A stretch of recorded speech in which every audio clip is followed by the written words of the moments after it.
Bonjour et bienvenue sur cette chaîne dédiée au concours de la fonction publique. Alors aujourd'hui, je vais aborder un sujet qui est très classique dans les épreuves de concours et qui est la qualité de vie au travail.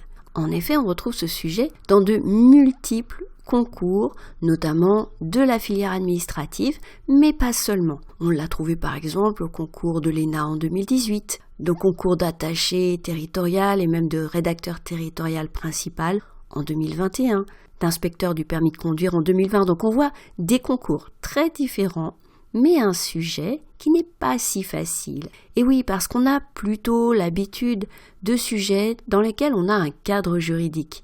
Ici, c'est un sujet qui porte sur les ressources humaines. Il n'y a pas vraiment de cadre.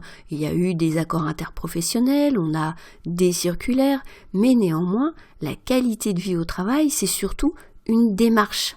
Et c'est une démarche qui peut paraître parfois anecdotique, au sens où on l'associe par exemple parfois au fait de mettre des baby-foot ou une salle de sport, etc.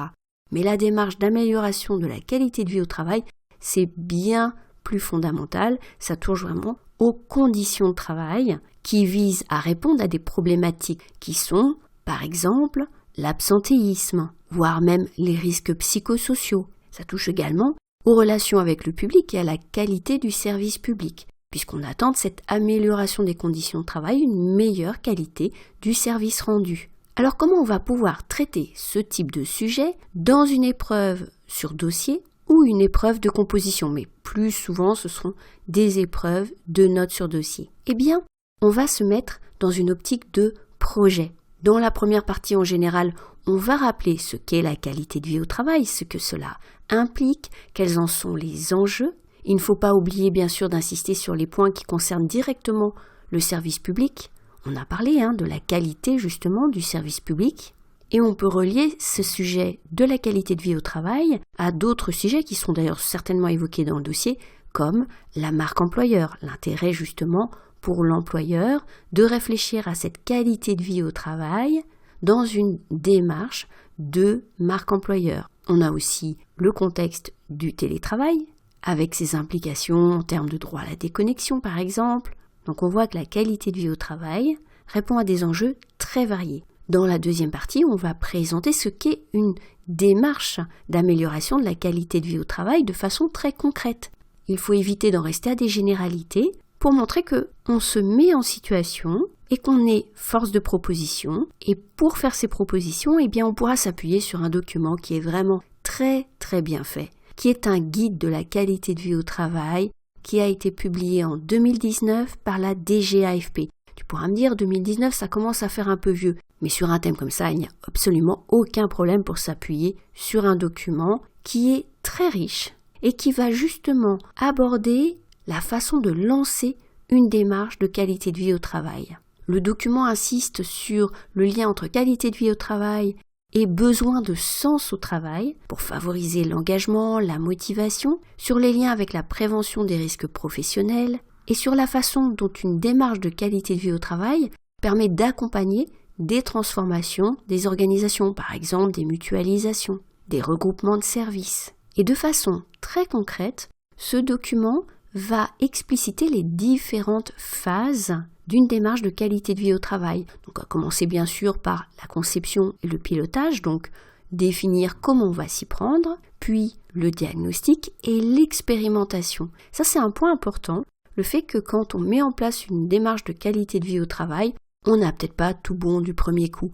On va expérimenter, on va évaluer les résultats obtenus et en tenir compte pour corriger au fil de l'eau la démarche. Enfin, on va pérenniser et déployer à grande échelle. Alors pérenniser, c'est très important parce que la démarche de qualité de vie au travail, c'est pas une démarche ponctuelle, c'est pas juste un projet sur quelques mois. C'est vraiment une démarche qui implique tous les agents sur le long terme et dont les résultats viennent enrichir peu à peu la réflexion.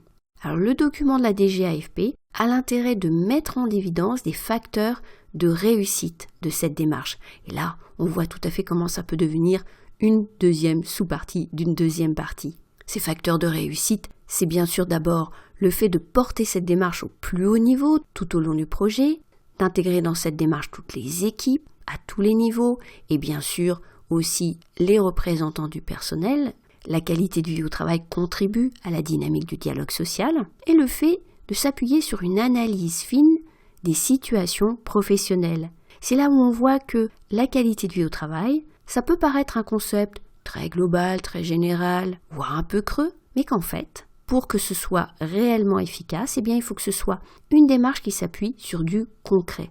On va demander aux agents ce qui pose problème, les frictions, les difficultés dans l'organisation du travail pour envisager des actions concrètes qui permettent de fluidifier, de mieux communiquer et de mieux partager des valeurs qui font sens pour l'ensemble des équipes. Alors tu retrouveras ces différents éléments dans ce document de la DGAFP, je le mets bien sûr en lien, en commentaire et en description du podcast, car il me semble vraiment bien fait, il y a des schémas très explicites. On en retrouve d'ailleurs très souvent des extraits dans les dossiers d'épreuves de notes de synthèse qui portent sur la qualité de vie au travail. J'espère que ces quelques éléments te permettront de ne pas être dérouté si jamais tu tombes sur un sujet sur la qualité de vie au travail. Tu peux retrouver sur cette même chaîne d'autres podcasts sur des sujets classiques de concours. Je les ai rassemblés dans une playlist. Tu vois ici le lien s'afficher en haut de ton écran. Et si tu veux être au courant des prochains podcasts,